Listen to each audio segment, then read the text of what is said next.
A study by Seoul's Family Ministry shows 1 out of 10 teenagers has used a fentanyl patch, a form of painkiller, with some 95% having received a prescription for the patch and over 9% claiming to have purchased it second-hand.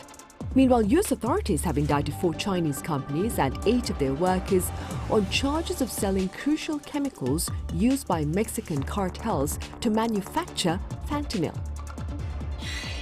So what is fentanyl and why are officials in Korea and the US cracking down on it?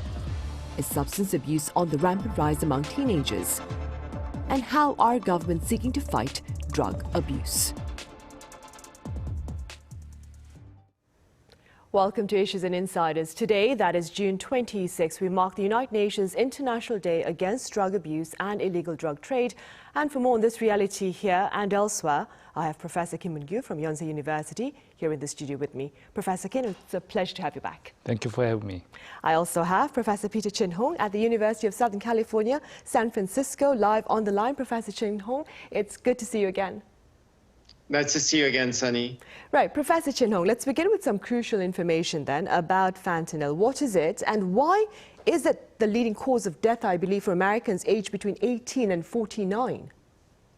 Well, Sunny, fentanyl is a synthetic opioid. It's a pain medication, essentially, that can cause people to become have less pain or experience less pain, but also increase sleepiness or somnolence, and that also depresses the need to breathe. It's part of what we call a third wave of drug use in recent times in the United States.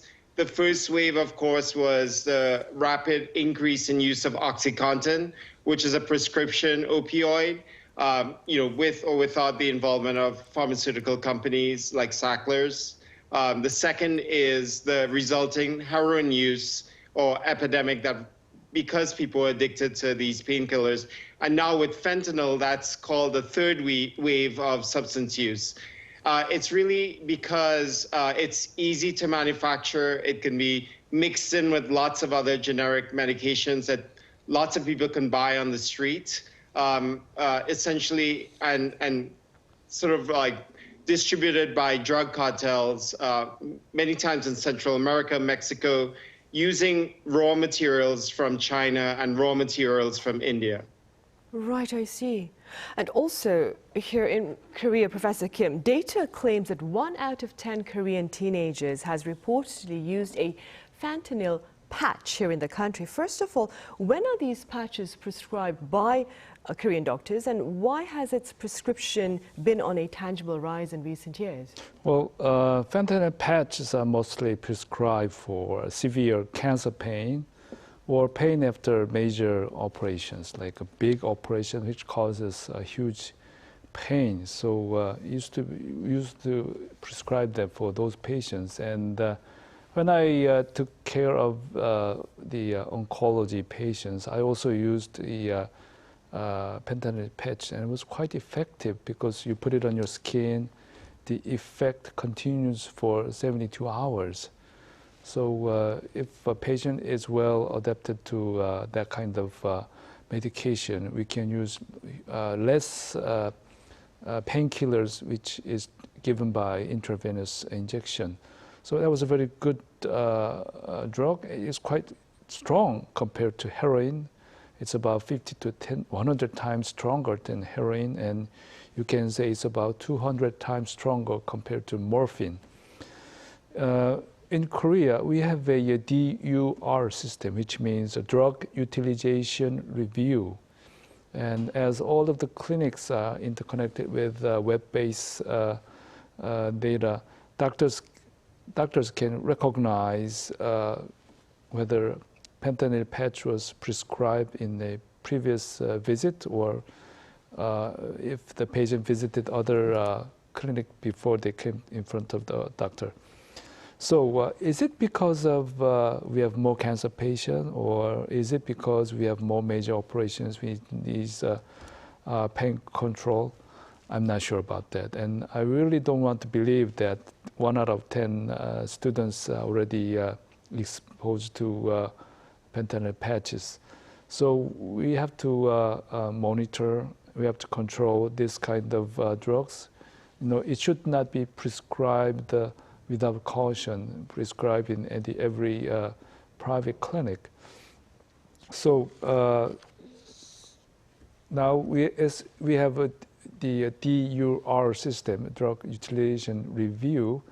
I think it's time that if you are to prescribe that fentanyl patch, you better open that system. It's very difficult. It takes time. So if the doctor is busy, he might miss that time. But we have to open that DUR and check whether the patient had another prescriptions of fentanyl patches. Right, so monitoring will be very crucial there.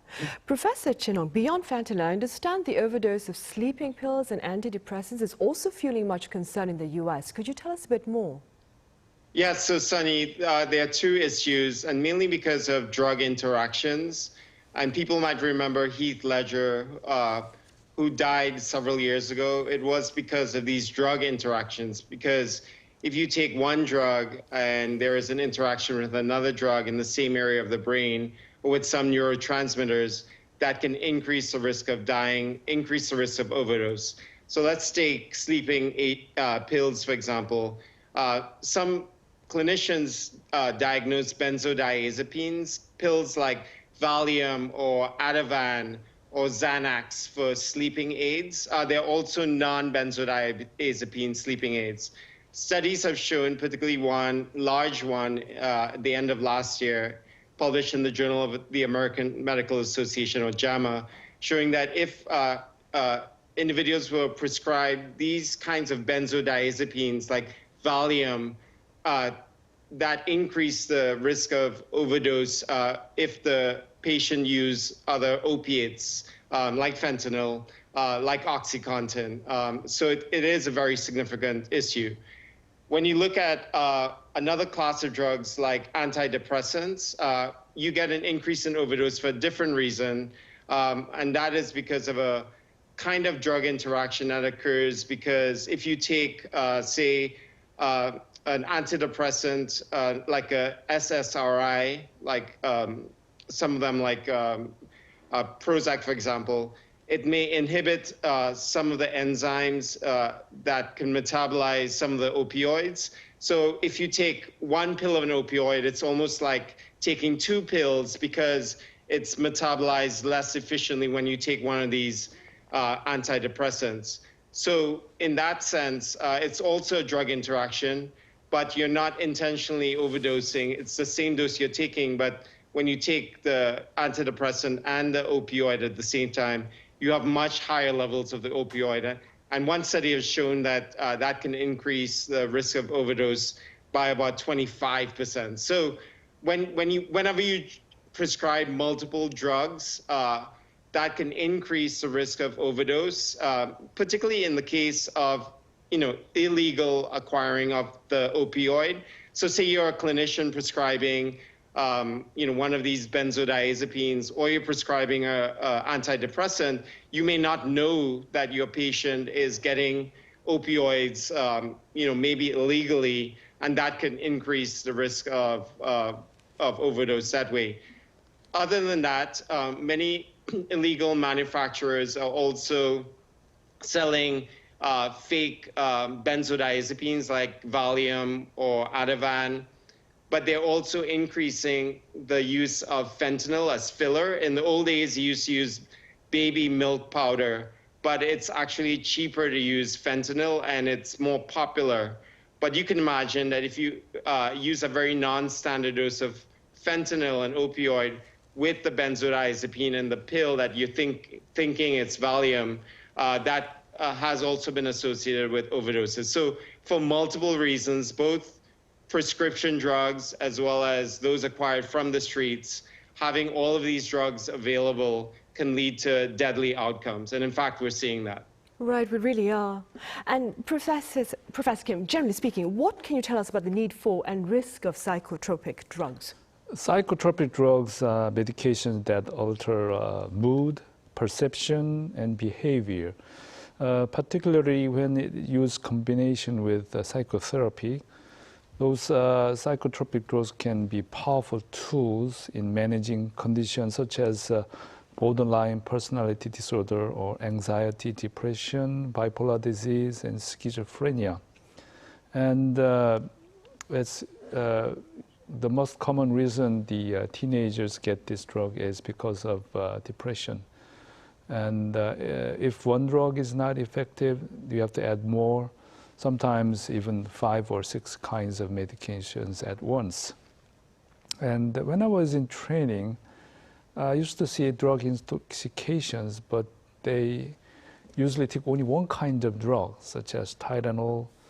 But nowadays, I see many teenagers visiting emergency room because they took many kinds of pills for many days. So we have to add all those toxicity together and to find out what kind of complication they might have for their organs, such as liver, kidney, and heart. I would say that the most serious complication will be the heart complication, which is very urgent, and sometimes you need a special consultation and administration for that. So why are those teenagers taking that drugs? It is very complicated to answer. I see that it's very ambivalent, you know. Nobody wants to die, but if I ask them, why did you take this? And they say, I want to die. But actually they don't want to die. So they come to the emergency room. They even call doctors that they took some medications and intoxicated. I hope that this phenomenon should subside, but I'm a bit worried that this kind of phenomena might go into more deadly intoxications with substance such as opioids. Right, hopefully not though, right? Professor Chinong, how severe, before we go forward then, how severe is substance abuse in the US? It's really at a crisis level now, Sunny, in the United States. It's been increasing every year, and it was fueled by the pandemic. So to put things in perspective, about every 5 minutes, one person in the United States is dying of a drug overdose, which is leading to lots of years of lost productivity at work, disruption of families. So it's really permeated all levels of society. In the last year alone, about 110,000 people died of drug overdoses in the United States. About 2/3 or more than 2/3 of this was due to fentanyl. And for many reasons that I described, we're seeing much more fentanyl on the streets right now because, again, it's easy to manufacture, it's cheap, it's easy to get. You don't need a lot of complicated equipment like needles. And it's very much underground, hard to detect. So that's kind of what we're seeing in terms of the impact in the United States. And again, permeating all levels of society. I think that the emergency rooms are flooded. There's a mix with substance use and, of course, mental disorders like depression, anxiety. They can amplify each other. We've seen and I've treated lots of patients with the consequences of substance use in the hospital setting, like lots of skin infections, heart valve infections, like Dr. Kim talked about, is costing society a lot of money. It's leading to a lot of premature deaths. When we think about substances, it's not just fentanyl, of course, although that's probably the most underground right now and the least understood.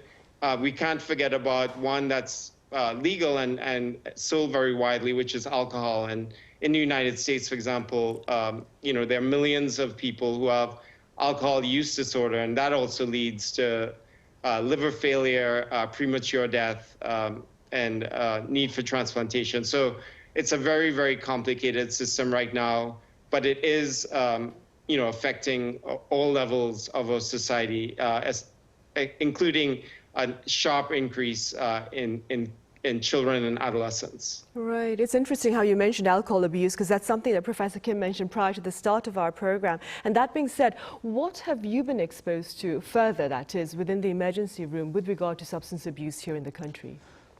I would say that now we live in a global village. So in many cases, problems of neighboring countries become a problem of Korea. And I think it might be different from the United States, but in Korea we have 5 common substance of use. The first one is opioids and its derivatives. Second one, methamphetamine, which is also known as philopone. The third one is ketamine, and as Professor Kim Moon mentioned, benzodiazepine comes to the 4th place, and the final one is MDMA, which is also known as ecstasy. And yes, in emergency room, we see all kinds of patients, alcohol intoxication, bond inhalation, and gasoline, etc. So sometimes I see a patient complaining whole body pain. So we check the patient, and there's no specific reason for that kind of symptom. And we have a very difficult time to deal with those patients. It might be a very serious one or something related to some substance abuse. When I was in training, I sometimes, when I was on duty in the emergency room, I meet patients complaining headache or back pain or leg pain, whatever. And he's like an actor. He expresses his symptoms very precisely, make the doctor feel like that, oh, this is a real pain. But soon nurse comes by, and she tells me that this patient visits the emergency room every night. And if he was if everybody knows that he's a substance abuser, he changed the hospital to the next city. So they wandered the whole Korea to get the medication he wants. And at the time, usually it's used morphine or Demerol or something like that. But fentanyl is not like that. It's much more stronger and much more easy to get intoxicated. In Korea, as I mentioned, we have a DUR, Drug Utilization Review. So those addicted patients can no more try to wander around to find a new doctor to prescribe those medications. But this DUR system is not a perfect one. There might be some shortcomings that the addictors might find out and try to get the drugs they want.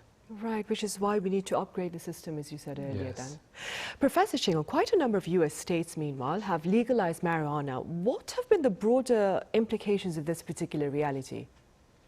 Yes, Sunny. So that's a complicated question. So about 10 years ago, Colorado became the first state in the United States to legalize not just medical marijuana, which was around for some time, but also recreational cannabis use.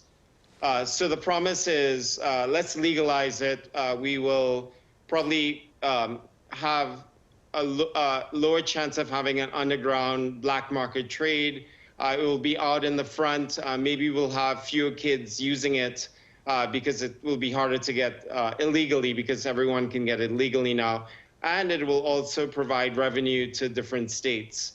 So now 10 years later, people have looked at the Colorado experience, and in the meantime, about 21 out of the 50 states have legalized both recreational and medical marijuana, 36 states in general for medicinal marijuana. And let's look at the data so far. So in terms of people using, it did increase from about 12% of the population to about 20% of the population.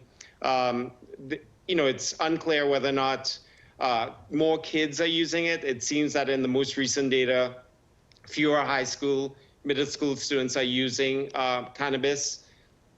In terms of drunk driving, there have been more people trained to detect cannabis use after driving, and that has increased, but we're not sure if it's because more people are trained to detect whether or not somebody's on cannabis as a result of impaired driving. But it did result in about $2 to $3 billion of revenue to Colorado. I would say that right now, most Americans are in support of legalization of cannabis, about 9 in 10 Americans.